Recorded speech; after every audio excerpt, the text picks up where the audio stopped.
உண்டாவதாக. கர்த்தர் கொடுத்த இந்த ஸ்லாக்கியத்திற்காக கர்த்தரை ஸ்தோத்திரிக்கிறேன்.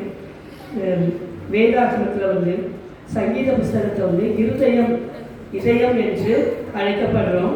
தாவீது இந்த 74 பாடல்களை இதில் பாடியிருக்கிறார். எபிரேய மொழியில் தெஹிலீம் என்று சொல்லக்கூடியதான துதிகள் என்றும் இதற்கு பெயர். தாவீது கர்த்தரை எப்படியெல்லாம் மகிமைப்படுத்தலாம் அப்படின்றத அவர் நன்றாக அறிந்திருந்தார். ஆனால் ஆண்டவருக்கு இருதயத்திற்கு ஏற்றவர் தான் தாவீது. ஆனாலும் அவரை பற்றின எப்பவுமே தாவீதை நம்ம பாசிட்டிவாகவே தான் எப்பவுமே பார்ப்போம். அவர் அப்படி துதிச்சு பாடுறாரு அப்படின்ட்டு ஆண்டவரை பற்றி ரொம்ப புகழ்களாக பாடுவாருன்னு சொல்லி நம்ம பார்க்குறோம். ஆனாலும் ஒரு சில கருத்துக்களை மட்டும் பார்க்கலாம். இப்போ தாவீது கர்த்தனுடைய இருதயத்திற்கு ஏற்றவராக இருந்தாலும் தாவீதுக்கும் சில தவறுகள் இருந்தது. அவற்றில் ஒன்று பார்த்தீங்கன்னாக்கா, தன் பிள்ளைகளை அவர் கண்டித்து வளர்க்காம விட்டுட்டாரு. மற்றவங்க ஊர் மக்களுக்கெல்லாம் தேவ பிள்ளைகளுக்கெல்லாம் ரொம்ப ஆண்டவர்கிட்ட வேண்டுதல் செய்து துதித்து பாடி அவங்களுக்கு தேவையான எல்லாவற்றையும் செய்தவர் தன் பிள்ளைகளை எப்படி வளர்க்கணும் அப்படின்றதுல கொஞ்சம் தவறிட்டாரு. அது எப்படி பார்த்தீங்கன்னாக்கா, அவருடைய பிள்ளைகளை ஃபஸ்ட்டு பார்க்கலாம். எப்ரோன்ல அவருக்கு பிறந்த பிள்ளைகள் அகினோவிற்கு பிறந்த அம்னோன், அபிகாரிக்கு பிறந்த கீலேயா, மாக்கால் பெற்ற அப்சலோம், ஆகித் பெற்ற அதோனியா, அபிதால் பெற்ற செபத்தியா, எக்லால் பெற்ற இத்ரேயாம் மற்றும் உரியாவின் மனைவியாகிய பத்சேபாளுக்கு பிறந்த சாலமோன். இவர்கள் எல்லாம் தாவீதினுடைய பிள்ளைகள். தாவீது அவர்களுக்கு நல்ல ஆலோசனைகளை கொடுத்து அவங்க தவறு செய்யும் போது அவங்கள நல்ல வழியில நடத்துறதுக்கு விட்டுட்டாரு. நீதிமொழிகள் 13:24 பார்த்தீங்கன்னா, பிறமை கையாடாதவன் தன் மகனை பகைக்கிறான், அவன் மேல் அன்பா இருக்கிறவனும் அவனை ஏற்கனவே தண்டிக்கிறான்.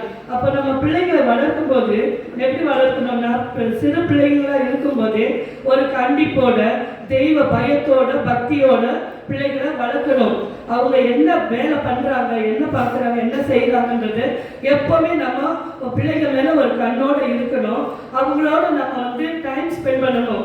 எப்பவுமே அவங்களோட நம்ம உறவானவர்களா இருக்கணும். அவங்களுடைய மனசுல என்ன இருக்கு அப்படின்றத நம்ம தெரிந்து கொள்ளக்கூடியவர்களா இருக்கணும். இப்போ தாவீதினுடைய குமாரனாகிய அப்சலோமுக்கு தாமார் என்ற ஒரு தங்கை இருந்தார். ஆனா அவருடைய மகன் இன்னொரு மகன் அம்னோன். ஆனா அவர் என்ன பண்ணாரு, தன் தங்கையை கூட சகோதரின்னு பார்க்காம அவர் மேல தவறான எண்ணம் கொண்டு அவள் மேல ஏக்கமா இருந்து வியாதிப்பட்டு அப்படியெல்லாம் இருந்ததுனால அவர் என்ன பண்ணாரு, அந்த தங்கியை தவறா பயன்படுத்திட்டார்.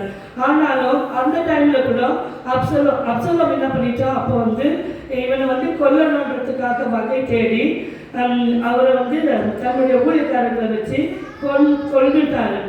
அப்போ என்ன பண்ண, தாவீது அந்த அப்சலோமுக்கு பயந்துக்கிட்டு ஓடினாரே தவிர, ஆனால் அப்சலோமுக்கு ஒரு நல்ல அறிவுரையை சொல்லணும் அப்படின்ட்டு அவரு நினைக்கவே இல்லை.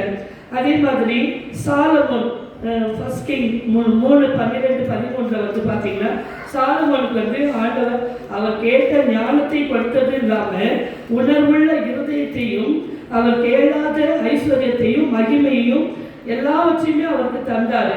ஆனா கர்த்தர் கொடுத்த ஆசீர்வாதத்தை எல்லாம் அவர் என்ன பண்ணலன்னா கடைசி வரைக்கும் அதை காப்பாற்றவே இல்லை.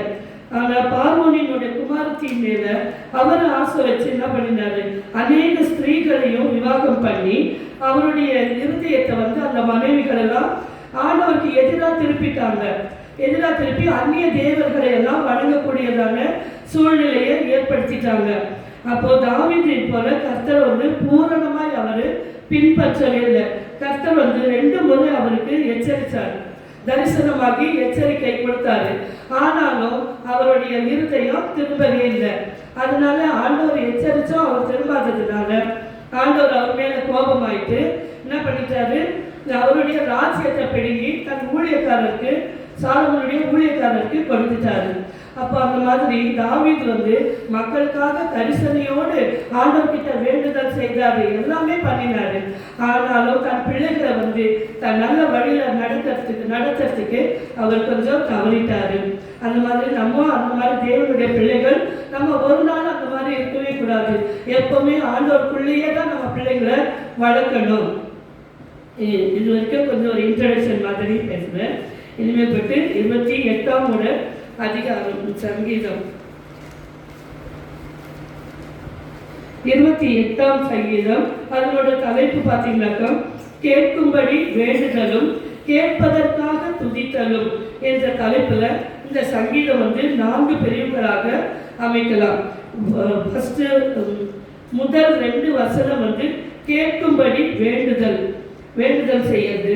3, 4, 5 துன்மார்க்கிற்கு எதிராக வேண்டுறது. 6, 7 வசனம் வேண்டுதலை கேட்டதற்காக நன்றி கூறுறது. 8, 9 கர்த்தருடைய மக்களை ஆசீர்வாதத்துல நடத்துறது. இப்போ ஃபர்ஸ்ட் பார்த்தீங்கன்னா இந்த சங்கீதத்துல விண்ணப்பங்களும் வேண்டுதலும் எல்லாமே இருக்குது. இப்போ கண்மலை என்பது புகலிடம். அப்படின்னா நம்ம ஒளிந்து கொள்வதற்கான ஒரு இடம். அப்போ நாம நிற்கிற பாறை கிறிஸ்து மேல நம்ம நின்னோம்னா தான் நம்ம அஸ்திவாரம் ஸ்ட்ராங்கா இருக்கும். மணல் மேல நின்னோம்னாக்கா அது நிலையானதா இருக்காது. அப்போ நம்ம எப்படி இருக்கணும்னா ஆண்டவர் மேலதான் எல்லாத்தையுமே நம்ம ஆண்டவரை முன் வைத்து ஆண்டவர் மேல பாரத்தை போட்டு ஆண்டவர் தான் நமக்கு அஸ்திபாரம் சொல்லி நம்ம ஆண்டவரை பின்பற்றணும். அதே போல நம்ம விண்ணப்பம் பண்ணும் போதும் தேவையில்லாததெல்லாம் அலப்பறிக்க கூடாது. நமக்கு என்ன தேவையோ அது மட்டும் ஆண்டவர் இடத்துல விண்ணப்பம் பண்ணி பெற்றுக்கொள்ளணும். அடுத்த 3வது அதிகாரத்தில் 3வது வசனம் நம்முடைய இருதயம் எப்பொழுதும் தூய்மையாக இருக்க வேண்டும். உள்ளத்துல தீய எண்ணம் கொண்டிருந்து வெளியில தேனொழுக பேசுவாங்க. சிலருக்கு உள்ளுக்குள்ள வஞ்ச வச்சுக்கிட்டு வெளியில நல்லா பேசுற மாதிரி நடிப்பாங்க. அப்படிப்பட்டவர்களெல்லாம் தீயோர்கள் என்று சொல்லக்கூடியவர்கள். அந்த தீயோர்கள் போல நம்மளுடைய கர்த்தருடைய பிள்ளைகள் காணப்படக்கூடாது.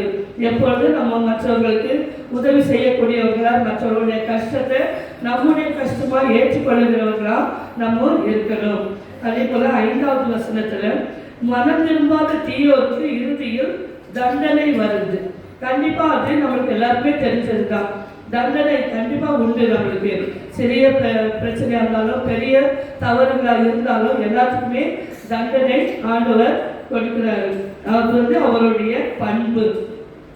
நமது விண்ணப்பங்கள் கேட்கப்படும் போது எப்படி கேட்கணும்னாக்கா தாவீது எப்படி கேட்பாங்க, அந்த விண்ணப்பத்தை கூட துதித்து பாடி கேட்பாராம். அந்த விண்ணப்பத்தை கூட அந்த மாதிரி நம்மளும் என்ன பண்ணணும், தாவீது போல துதித்து பாடி ஒரு பாடலோடு கேட்கும்போது எப்பவுமே ஆண்டவர் பாடல் இசைக்கு மயங்கினவர்.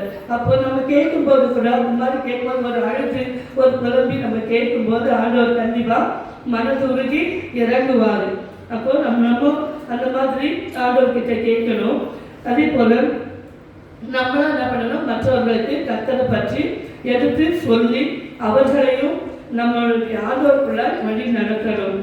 7வது வசனத்துல கர்த்தரின் பலன் நமக்கு உண்டா, கர்த்தரோட பலன் நமக்கு இருக்குதான் பார்க்கணும். கண்டிப்பா இருக்குது.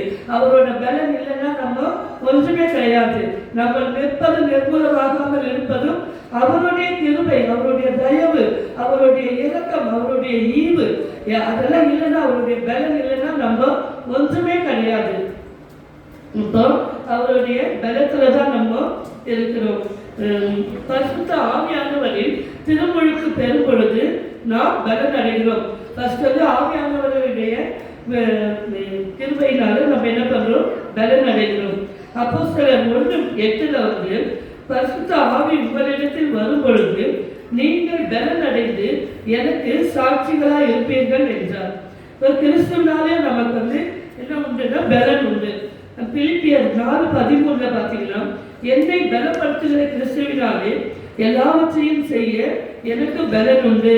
இப்போ ஆண்டவரோட கிருபை பலன்கள் இருந்தாதான் நம்மளால எதையுமே செய்ய முடியும் என்று அப்போஸ்தலராகிய பவுல் கூறுகிறார். கிறிஸ்துவின் செயல்களை எல்லாம் பெரிதானவைகளையும் நம்மளால செய்ய முடியுமா?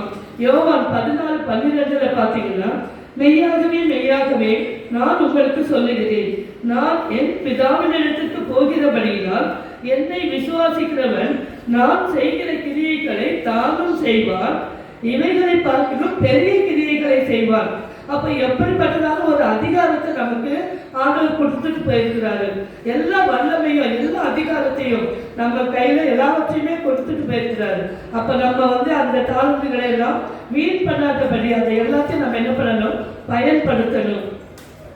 நாம் பரிசுத்த ஆவியின் அபிஷேகம் பெற்றுக்கொள்ளும் பொழுது இந்த 8ஆம் வசனம், கர்த்தர் அவர்களுடைய பலன், அவரே தாம் அபிஷேகம் பண்ணினவனுக்கு அரணான அடைக்கலமானவர். அப்ப ஆண்டவர் நம்மளுக்கு அடைக்கலமான கோட்டையுமா இருக்கிறார். அந்த அரணான கோட்டை நமக்கு இருக்கும்போது எப்பவுமே நம்மளுக்கு பாதுகாப்பாக இருக்கிறார்.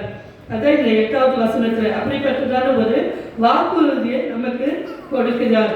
அதே போல 9வது வசனத்துல தாவீது தன் வாழ்க்கையில மக்களுக்காக வேண்டுதல் செய்தார்.